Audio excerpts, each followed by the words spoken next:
Preso pela polícia militar o Alexandre Belmont da Cruz, de 29 anos. Ele que teria furtado aí de dentro de um veículo Ômega um controle de toca-CD, um molho de chaves e um fixador de cabelo e um aparelho celular. Ô Donizete, os moradores ali perceberam o ato deste elemento e chamaram a polícia.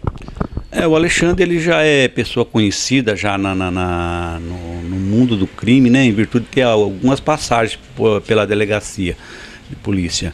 E na data de ontem ele começou abriu o veículo de uma pessoa que deixou estacionada ali na Avenida Santos Dumont e subtraiu do interior desse a frente de um toca-CD e um aparelho celular. Em ato contínuo, populares que por ali estavam, fez o comunicado para a Polícia Militar, que prontamente atendeu a ocorrência e metros abaixo ali de onde estava estacionado o carro, conseguiu deter o mesmo que estava de posse dos objetos do furto, né?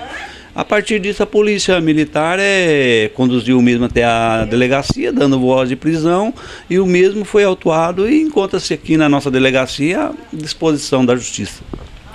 Os pertences foram entregues para a vítima já? Sim, como o mesmo foi pego de posse dos objetos, né, da res furtiva, ele foi preso em flagrante e aqui foi feito o auto de apreensão dos objetos e entrega para o seu devido dono. O Alexandre tem passagens por furto também ou outro tipo de coisa?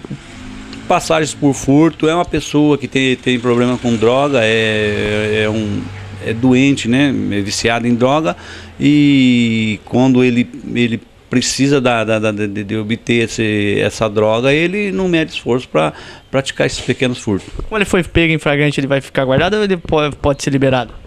Sim, a princípio ele vai ficar preso aqui, né? Porque ele usou de chave micha, né? É uma qualificadora para o crime, e aí essa fiança só cabe em juízo depois.